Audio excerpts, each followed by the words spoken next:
नमस्कार दोस्तों, YT study zone के हमारे इस एजुकेशन प्लेटफॉर्म पर आप सभी का हार्दिक स्वागत है। तो फ्रेंड, आज के इस वीडियो में हम डिस्कस करने वाले हैं क्राउन सामान्य ज्ञान किस बुक का चैप्टर नंबर 6.4, जिसके अंतर्गत हम लोग पढ़ेंगे भारत की जलवायु। भारत की जलवायु के अंतर्गत हम लोग कवर करेंगे मानसून क्या होता है, मानसून की उत्पत्ति किस प्रकार से होती है। इसके अलावा हम लोग विस्तार पूर्वक जानेंगे इस वीडियो में कि जेट धारा क्या होती है, अल नीनो क्या होती है, जलवायु के कितने प्रकार होते हैं, उससे संबंधित क्या क्षेत्र होते हैं। इन तमाम बातों को जानने के लिए जल्दी से ओपन करिए हमारे साथ में ये बुक और 191, जी हाँ, पेज नंबर 191 पे आपको मिलेगा ये वाला चैप्टर भारत की जलवायु। तो चलिए बिना वक्त गवाए शुरू करते हैं आज का अपना जो वीडियो। भारत की जलवायु। दोस्तों, सबसे पहले आपको इसकी परिभाषा को समझना पड़ेगा, उसके बाद हम बढ़ेंगे इस टॉपिक की ओर। दोस्तों, यहाँ पे आपको डेफिनेशंस के तौर पे सिंपल ये बताया गया कि एक विशाल क्षेत्र में लंबे समयावधि में मौसम की अवस्था और विविधताओं के कुल योग को हम जलवायु कहते हैं। इसको दोस्तों आप इस तरह से समझ सकते हैं कि यहाँ पे एक टर्म आपको यूज़ करी है समयावधि। भाई, लंबा समय कितना होना चाहिए? तो आपकी कुछ बुक में ये दिया गया है कि किसी बड़े क्षेत्र में 30 साल से अधिक ड्यूरेशन क्या होती है इसकी, 30 साल से अधिक समय के मौसम या वायुमंडल की जो भी औसत होता है उसे हम बोलते हैं क्या, जलवायु। मौसम एक दिन में कई बार चेंज हो सकता है, लेकिन जलवायु सालों साल क्षेत्र में एक समान बनी रहती है। ये चीज़ आपको ध्यान रखनी है। अब दोस्तों, यहाँ पे ये जो आपको स्टेटमेंट दी गई है, इसका प्रतिपादन किसने किया था, मतलब कि जलवायु की डेफिनेशंस को डिज़ाइन किसने किया था, तो उस पर्सनालिटी का नाम भी आपको अच्छे से ध्यान रखना है। यूपीपीएससी और यूपीएससी प्रीलिम जैसे एग्जाम में ये क्वेश्चंस पूछा गया है। क्या पूछा गया है? एक विशाल क्षेत्र में लंबे समय अवधि में मौसम की अवस्थाओं तथा विविधताओं के कुल योग को हम जलवायु कहते हैं। इसका प्रतिपादन किस व्यक्ति ने किया था? तो उसका नाम था मॉन्क हाउस। आप लिख लीजिएगा इसको, मॉन्क हाउस। तो ये चीज़ आपको इस बुक के साइड में अच्छे से लिख लेनी है, क्योंकि दोस्तों एग्जाम में ना थोड़ा सा आपको क्या, बहुत लेवल आपको हाई करके जाना पड़ेगा, तभी आपका एग्जाम क्वालिफाई हो पाएगा। Think about it. दोस्तों, अब सीधे हम मूव करते हैं मानसून के बारे में। मानसून की डेफिनेशंस क्या होती है? दोस्तों, मानसून शब्द की जो उत्पत्ति होती है वो अरबी शब्द मौसमी से हुई है, और इसका अर्थ क्या होता है? इसका अर्थ होता है आपका मौसम। क्या होता है? मौसम। मानसून का अर्थ एक वर्ष के दौरान वायु की दिशा में ऋतु के अनुसार परिवर्तन है, उसे हम बोलते हैं क्या, मानसून। अब यहाँ पे एक चीज मैं और ऐड ऑन करना चाहता हूँ दोस्तों, मौसम से संबंधित सभी घटनाएं हमारी वायुमंडल की कौन सी लेयर में होती है? सोचिए, पिछले वीडियो आपने देखे होंगे, हर बच्चा जो भी इस वीडियो को वॉच कर रहा है वो सब बच्चे मुझे इस वीडियो पे कमेंट जरूर करेंगे, ठीक है। बाकी जो बच्चे अपने मर्जी के मालिक हैं, आया राम गया राम, मर्जी के अकॉर्डिंग पढ़ रहे हैं, वो अपने अकॉर्डिंग चलेगा। जिसको सच में जॉब की आवश्यकता है, ज़रूरत है, वो तरीके से पढ़ेगा। सिंपल सा फंडा यहाँ पे ये है दोस्तों। चलिए, अब बात करते हैं दोस्तों कि मानसून की उत्पत्ति। मानसून की प्रक्रिया को समझने के लिए निम्नलिखित तथ्यों को समझना बहुत अनिवार्य है। जैसे एक होता है तापीय संकल्पना, इस पर डिपेंड करती है मानसून की उत्पत्ति किस प्रकार की होगी। दोस्तों, स्थल एवं जल के गर्म एवं ठंडे होने की विभेदी प्रक्रिया के कारण जो एटमॉस्फेयर बनता है उसे हम बोलते हैं क्या, भारत के स्थल भाग पर निम्न दाब का क्षेत्र उत्पन्न होगा, जबकि इसके आसपास के समुद्रों के ऊपर उच्च दाब का क्षेत्र बना रहता है। तो इस प्रकार की जो गतिविधियां होती हैं वो क्या कहलाती हैं? वो कहलाती हैं तापीय संकल्पना। जो पहला पॉइंट आपने देखा। सेकंड पॉइंट के अंतर्गत आपको ध्यान रखना है कि गतिक संकल्पना क्या होती है। फ्लोन के अनुसार ग्रीष्म ऋतु के दिनों में अंत उष्ण कटिबंधीय अभिसरण क्षेत्र की स्थिति गंगा के मैदान की ओर खिसक जाती है। गंगा के मैदान की ओर खिसक जाती है, और इससे बनने वाला जो मानसून होता है उसे हम बोलते हैं गतिक संकल्पना के आधार पर बना हुआ मानसून। इसे मानसून ऋतु में मानसून गर्त के नाम से भी जाना जाता है। आपको सिंपल सिंपल सिंपल ये अच्छे से ध्यान रखना है, राइट। कोई दिक्कत नहीं किसी को। चलिए, अब बढ़ते हैं अपने अगले पॉइंट की ओर। अगला पॉइंट सीधे मूव करिए आप यहाँ पर। जेट धारा सिद्धांत क्या है? जेट धारा सिद्धांत क्या होता है? देखिए, मैं इसमें काफ़ी चीज़ें स्किप कर रहा हूँ इस चैप्टर में, क्योंकि होने को तो इम्पॉर्टेंट, अगर आप नॉलेज के लिए पढ़ रहे हो तो आप एक एक लाइन को पॉज करके पढ़ सकते हो, बट मैं केवल उनके लिए रिकॉर्ड कर रहा हूँ जो कॉम्पिटेटिव एग्जाम की तैयारी कर रहे हैं, राइट। जेट धारा सिद्धांत क्या होता है दोस्तों? ये एक संकरी पट्टी में स्थित, मतलब एक संकरी पट्टी पर चलने वाली धारा होती है। ये एक संकरी पट्टी में स्थित क्षोभ मंडल में 1200 मीटर से अधिक ऊंचाई वाली पश्चिमी हवाएं होती हैं। अब इनकी जेट धारा की स्पीड क्या होती है, ध्यान रखिएगा, 110 किलोमीटर प्रति घंटा। ये स्पीड होती है गर्मी के समय, ठीक है। लेकिन ये अगर सर्दी का टाइम होगा तो इसकी स्पीड क्या होती है, बढ़ जाती है 184 किलोमीटर प्रति आवर, ठीक है, 184 किलोमीटर पर आवर। तो ये दोनों की दोनों चीज़ आपको ध्यान रखनी है। और जेट धारा कहाँ मिलती है, जेट धारा आपको क्षोभ मंडल में 12,000 मीटर से अधिक की ऊंचाई पर आपको ये प्राप्त होती है या फिर मिलती है। अब यहाँ पे आपने दोस्तों एक और सुना होगा, ओजोन लेयर। ओजोन लेयर की जो प्रॉपर जो इसकी वो है पट्टी है, ये कितने किलोमीटर से कितने किलोमीटर तक फैली हुई है, ये आप मुझे कमेंट करिए। भाई हम भी तो देखें कि आप आगे बढ़ रहे हो, पिछला भूल रहे हो, अब इस सिद्धांत पे पढ़ रहे हो तो पढ़ने का फ़ायदा नहीं है। पहले अपने जहाज़ चलाओ, जो अदर काम है वो करो, बाद में पढ़ाई कर लेना। अब सिंपल मुझे ऐसा बोलना पड़ेगा, ठीक है। देखिए आगे बढ़िए, पिछला समेट के रखिएगा। क्या होगा, आज आप वीडियो देखोगे, कल फिर आप इसको भूल जाओगे, फिर कल एक नया वीडियो आएगा, फिर आप तरसों भूल जाओगे उस चीज़ को। तो एग्ज़ाम में खाली हाथ नहीं जाना, खाली दिमाग नहीं जाना, दिमाग को अच्छे से भर के लेके जाना नॉलेज से, तभी तो एग्ज़ाम क्रैक होगा। बाकी दोस्तों एक कैरी काउंसलिंग वीडियो नहीं है, मोटिवेशन वीडियो नहीं है, लाखों वीडियो पड़े हैं यूट्यूब पर, उन सबको देख लीजिएगा आपको अदर चैनल पर।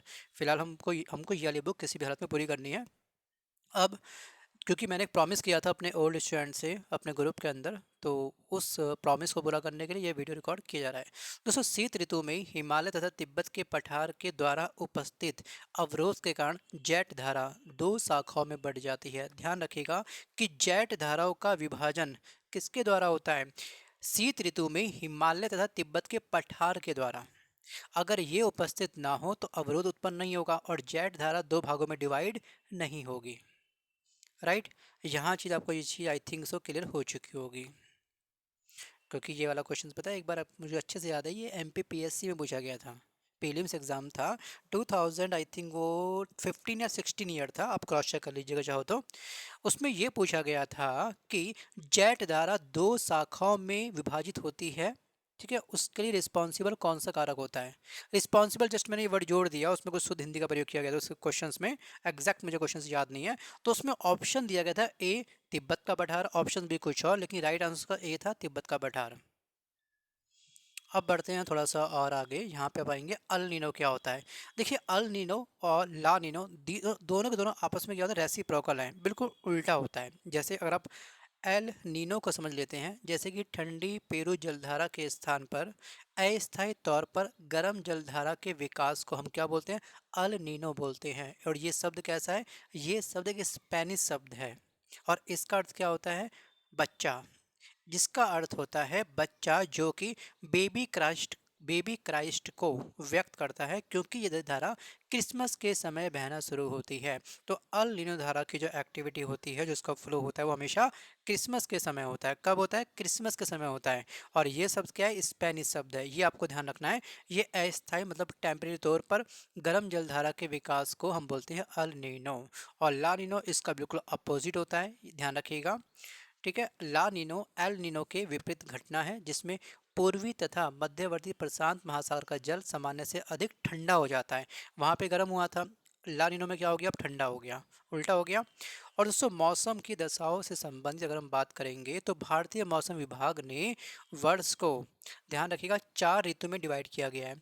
पहली होती है हमारी ऋतु क्या होती है, शीत ऋतु। सेकंड क्या होती है आपकी, ग्रीष्म। थर्ड क्या होती है, वर्षा। एंड फोर्थ क्या होती है आपकी, लौटते हुए मानसून की ऋतु। ड्यूरेशंस क्या है ये आप देख लीजिएगा। शीत ऋतु के अंतर्गत आपको बस इतना ध्यान रखना है कि भूमध्य भाग क्षेत्र में उत्पन्न विक्षोभों के कारण उत्तर भारत में हल्की वर्षा होती है, तब आपकी उत्पन्न होती है शीत ऋतु। उत्तर पूर्वी मानसून के कारण शीत ऋतु में तमिलनाडु के कोरोमंडल तट पर भी वर्षा होती है। एग्जाम में क्वेश्चन बनता है दोस्तों कि शीत ऋतु में तमिलनाडु के कोरोमंडल तट पर जो वर्षा होती है उसके लिए कौन रिस्पॉन्सिबल होता है, कौन सा मानसून रिस्पॉन्सिबल होता है, तो आप बोलोगे उत्तर पूर्वी मानसून। बहुत बेसिक क्वेश्चन है ये तो।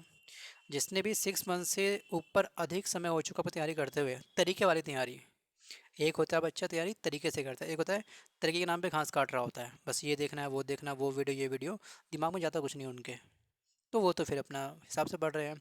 तो ये चीज़ आपको अच्छे से एक वीडियो को 2 बार वॉच कर लेना है। देखिए बात कड़वी बोल रहा हूँ मैं, लेकिन बात सच बोल रहा हूँ। सच्ची बात हमेशा चुभती है, क्योंकि सच में पॉइंट होता है और पॉइंट हमेशा आउच चुभेगा।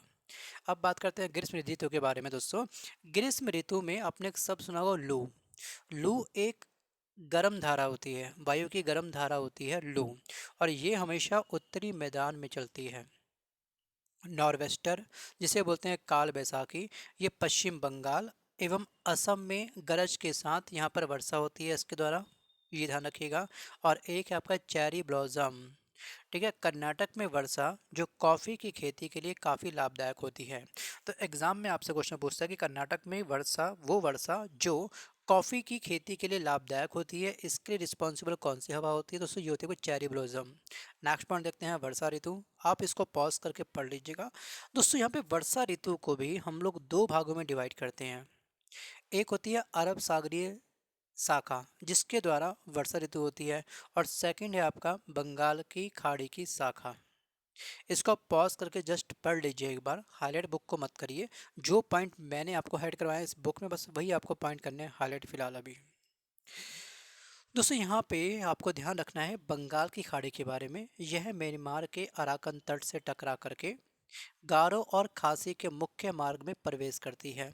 चेरापूंजी में जो वर्षा होती है 1087 सेंटीमीटर होती है, और जो मासिन राम है यहाँ पे जो वर्षा होती है वो होती है 1141। देखिए न्यूमेरिकल फिगर है, वर्षा कोई एग्जैक्ट भगवान जी कोई लीटर लेके बैठे नहीं, बड़े कोई सिंटैक्स नहीं है, सिंटैक्स खोल दिया 500 लीटर पानी बह गया उसमें से बरसात कर दी, ऐसा कुछ नहीं, थोड़ा ऊपर नीचे हो सकता है। अब दोस्तों वर्षा का मेजरमेंट आखिरकार किस यंत्र के द्वारा होता है? तो वर्षा को मापने का जो यंत्र होता है उसे हम क्या बोलते हैं? उसे बोलते हैं रेन गेज। अब रेन गेज के बारे में मैंने को बताया था, जितने भी एयरपोर्ट आपके स्टेट में होते हैं उसके अलावा कुछ खुले मैदान होते हैं सरकारी, वहाँ पर रेन गेज वाली डिवाइस लगी होती है। दोस्तों डिवाइस की भारी भरकम नहीं होती, ध्यान रखिएगा। डिवाइस आप भी घर पे आराम से रेन गेज ही बना सकते हो, कुछ नहीं करना आपको। ट्रांसपेरेंट एक वो ले लो, गिलास ले लो, ठीक है, और उसमें सेंटीमीटर के अकॉर्डिंग आप सिंपल स्केल लगा दो, बस जितना वो भरा पानी उतने सेंटीमीटर वो, इसे बोलते हैं। बाकी देख लीजिएगा इसका डायमीटर कितना होता है यंत्र का, क्या पता लेंथ और ब्रेथ हो उसकी, ये भी हो सकता है, थोड़ी सी रिसर्च आप भी करिए। देखिए यहाँ पे अगर हम बात करेंगे लौटते हुए मानसून की ऋतु, देखिए सितंबर के अंत तक सूर्य क्या होता है, सूर्य दक्षिण की ओर बढ़ना आरंभ होता है, जिससे उत्तर पश्चिम भारत का निम्न दाब का क्षेत्र कमजोर होने लगता है और दक्षिण पश्चिम मानसून अब लौटना प्रारंभ करता है। और लौटते हुए मानसून से तमिलनाडु में क्या होती है? वर्षा होती है। जो अभी हमने कोरोमंडल तट वाला टॉपिक कवर किया था वो हम यहाँ पर भी कवर कर सकते हैं, ठीक है। ये जो वर्षा होती है हमेशा लौटते हुए मानसून की वजह से होती है। नेक्स्ट पॉइंट दोस्तों यहाँ पे हम बढ़ सकते हैं आगे। देखिए यहाँ पे बोला गया है कि कॉपेन का जलवायु वर्गीकरण। दोस्तों कॉपेन ने भारत की जलवायु को 3 भागों में डिवाइड किया। पहला आपका है शुष्क, सेकंड अर्ध शुष्क, एंड थर्ड है आपका आर्द्र। सीधे आपको ध्यान रखना है कि भारत को 3 जलवायुए प्रदेशों में बांटा गया। इससे संबंधित जो पर्सनैलिटी है वो क्या है? कॉपेन। ये प्रदेश तापमान एवं वर्षा के मौसमी अंतरों के आधार पर पुनः उपविभाजित किया गया। जलवायु के प्रकार क्या होते हैं? एक होता है आपका AW, इसे बोलते हैं हम लोग क्या? उष्ण कटिबंधीय सवाना प्रकार। और ये जलवायु संबंधित है आपका झारखंड, उड़ीसा, आंध्र प्रदेश, महाराष्ट्र, छत्तीसगढ़, राइट। सेकंड आपका है AMW, उष्ण कटिबंधीय मानसून जलवायु। थर्ड आपका AS, उष्ण कटिबंधीय आर्द्र जलवायु। फोर्थ है आपका बिश, अर्ध शुष्क स्टेपी जलवायु। फिफ्थ पॉइंट दोस्तों आप सिंपल ना इसके ऊपर पढ़ लेना, ठीक है। BWHW उष्ण वर्षीय प्रकार होता है जलवायु का। तो एग्जाम में आपसे एक्चुअली क्या पूछा गया, बस आपसे ये पूछा गया था कि DFC क्या है। इसको कहते हैं शीत आर्द्र शीत ऋतु जलवायु। और ET क्या होता है? ET होता है आपका टुंड्रा जलवायु, ये पाई जाती है आपका लद्दाख के अंदर। देखिए यहाँ पे ना जो लोकेशंस है, 9th वाला पढ़ लो एक बार ढंग से, 9th के अलावा 6 वाला पढ़ लो, 6 के बाद में आप एक बार इसको कर लेना हाईलाइट, ये आपका कौन सा था? 4th वाला, इसको पढ़ लो, और ये पढ़ लो 2nd वाला, बस इसे कर लो हाईलाइट, इतना बहुत है, ठीक है। वीडियो दोस्तों बहुत छोटा बना है, आई थिंक सो, हाँ बहुत ही छोटा वीडियो बना है। अगर ये वीडियो पसंद आया तो वीडियो को लाइक करिएगा। बाकी पिछले वीडियो को देखने के लिए प्लेलिस्ट को आप फॉलो कर सकते हो। और जब भी वीडियो वॉच करोगे बुक्स आपके पास में होना बहुत ज़रूरी होता है, बहुत ही सस्ती बुक्स है, आप जाके मार्केट से बाय कर सकते हो। अगर आप A4 पेज में नोट्स बनाना चाहते हो तो इतना लिख सकते हो तो अच्छी बात है भाई, लिख लो और क्या। लेकिन बुक्स छापने से ज़्यादा अच्छा है पेज पर सीधे बुक को मार्केट से ले आओ, जब रिवीजन करोगे डायरेक्ट बुक में से करोगे। इस बुक को पूरा करने के बाद जब दोबारा बुक को पढ़ोगे ना कुछ तो आपको नया पक्का मिलेगा। कहते हैं ना कि 10 किताब को एक बार भी ना पढ़ने से ज़्यादा अच्छा किसी एक किताब को 10 बार पढ़ लेना। हर बार कुछ ना कुछ नहीं आपको पक्का मिलता है, इस एक्सपीरियंस को गेन करिए थोड़ा सा। ठीक है, थिंक अबाउट इट। चलिए मिलता हूँ जल्दी नई वीडियो के साथ। Bye bye and take care.